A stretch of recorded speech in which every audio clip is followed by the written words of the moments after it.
JP Morgan एक ऐसा नाम जिसने अमेरिका को मंदी के दौर से निकालने में भूमिका निभाई। अमेरिका में पहली बिलियन डॉलर कंपनी बनाई। उन्होंने 1934 में मॉर्गन स्टैनली नाम से कंपनी बनाई। ऐसी कंपनी जो किसी व्यक्ति से लेकर कॉरपोरेशन और सरकार को फाइनेंशियल सर्विसेज देता है। कंपनी का मार्केट कैप 9.5 लाख करोड़ रुपए है।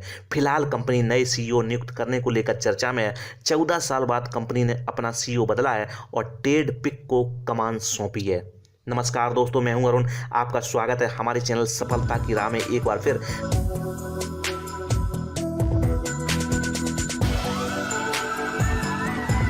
सफलता की राह में हम लाते हैं ऐसी स्टोरी जिसे सुनकर होगी आपकी सफलता की राह और आसान। आज की सफलता की राह में कहानी मॉर्गन स्टैनली की। तो देर किस बात की, कीजिए हमारे चैनल को लाइक और सब्सक्राइब और जानिए दुनिया की नामी इन्वेस्टमेंट कंपनी मॉर्गन स्टैनली की कहानी को।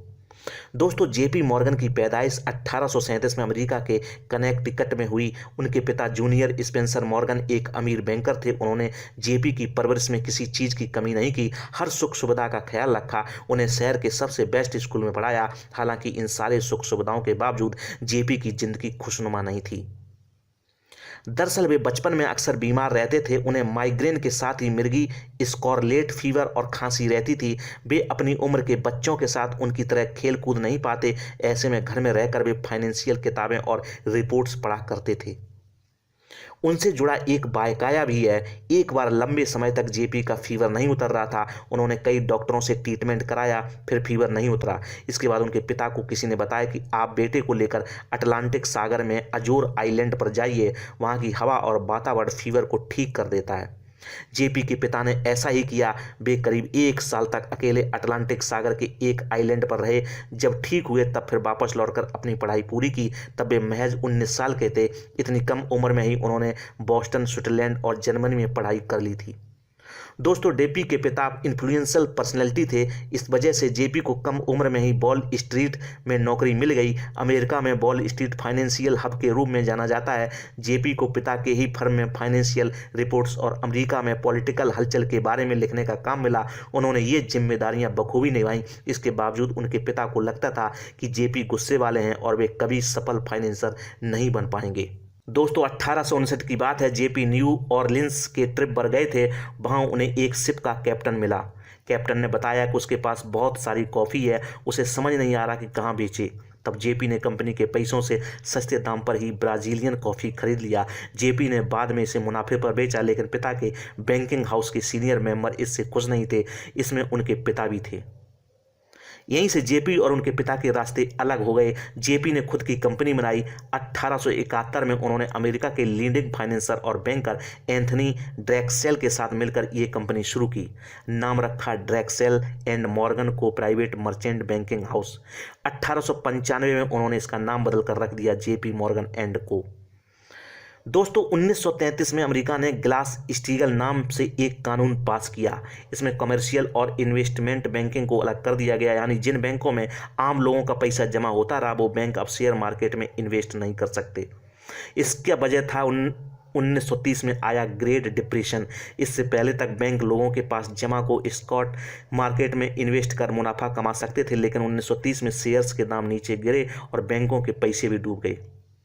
अमेरिकी सरकार के इस कदम से जेपी मॉर्गन एंड कंपनी को धक्का लगा, क्योंकि यह फर्म दोनों काम कर रही थी। न चाहते हुए भी उन्हें अपना कारोबार तोड़ना पड़ा। 1935 में कंपनी ने कमर्शियल बैंकिंग के सेक्टर में रहना चुना। जेपी ने फिर इन्वेस्टमेंट बैंकिंग के लिए अलग ब्रांच खोला। उसकी कमान दी अपने पोते हेनरी एस मॉर्गन और भरोसेमंद साथी हैरोल्ड स्टैनली को। उन्होंने मिलकर मॉर्गन स्टैनली नाम से इन्वेस्टमेंट बैंकिंग फर्म शुरू किया। 16 सितंबर 1935 से मॉर्गन स्टैनली काम करने लगा। इस फर्म ने 1930 से बिजनेस काम शुरू किया। 1938 में कंपनी ने यूनाइटेड स्टील कॉरपोरेशन को $100 मिलियन डिस्ट्रीब्यूट किए। इस तरह मॉर्गन स्टैनली कंपनी ने कम समय में खुद को एक इन्वेस्टमेंट बैंक की तरह स्थापित कर लिया। 1997 में company dean writer discover and company के साथ मर्ज हो गई। 1 साल बाद कंपनी का नाम बदलकर Morgan Stanley dean writer and company हो गया। फिर 2001 में कंपनी के नाम से डीन राइटर हटा दिया गया। तब से कंपनी का नाम मॉर्गन स्टैनली है। दोस्तों, वर्ल्ड ट्रेड सेंटर कॉम्प्लेक्स पर हमले से पहले कहा जाता है कि मॉर्गन स्टैनली का ऑफिस सबसे बड़ा था। रिपोर्ट्स के मुताबिक इसके ऑफिस कॉम्प्लेक्स के 35 फ्लोर पर फैले हुए थे। इसमें बिल्डिंग का 1, 2 और 5 कॉम्प्लेक्स शामिल था। हमले के समय कंपनी के 13 कर्मचारियों की मौत हो गई थी, जबकि 2500 से ज़्यादा कर्मचारियों को वहां से सुरक्षित बाहर निकाल लिया गया था। दोस्तों, मॉर्गन स्टैनली दुनिया की पहली कंपनी है जिसने ब्लू चिप क्लाइंट का कॉन्सेप्ट शुरू किया। ब्लू चिप क्लाइंट उन्हें माना जाता है जिनके पास बड़ी आय का स्थायी सोर्स हो। 1950 से 60 के दशक में कंपनी ने ऐसे क्लाइंट्स के इन्वेस्टमेंट और एक्सपेंशन में मदद की। कंपनी यह भी दावा करती है कि 1962 में उसने सबसे पहले फाइनेंशियल एनालिसिस का प्रैक्टिकल कंप्यूटर मॉडल पेश किया। दोस्तों, दुनिया का सबसे बड़ी इन्वेस्ट बैंक है मॉर्गन स्टैनली। इसका हेडक्वार्टर अमेरिका के न्यूयॉर्क शहर में है। कंपनी का मार्केट कैप 9.59 लाख करोड़ रुपए है। दुनिया के 42 देशों में कंपनी अपनी सेवाएं देती है। दुनिया भर में इसके कुल 82,000 से ज़्यादा कर्मचारी हैं। 1990 के दशक में कंपनी अमेरिका से बाहर निकली और भारत, चीन, साउथ अफ्रीका और रूस जैसे देशों में कारोबार बढ़ाया। कंपनी वेल्थ और इन्वेस्टमेंट मैनेजमेंट के सेक्टर में काम करती है। आज आपने जाना मॉर्गन स्टैनली के बारे में। अब हम विदा लेते हैं, फिर हाजिर होंगे एक नई स्टोरी के साथ। आप क्या सोचते हो आज की स्टोरी के बारे में कमेंट बॉक्स में कमेंट करके ज़रूर बताएं। और अगर मेरे द्वारा दी गई स्टोरी आपको अच्छी लगती है तो मेरे चैनल को लाइक, शेयर और सब्सक्राइब करना ना भूलें। धन्यवाद।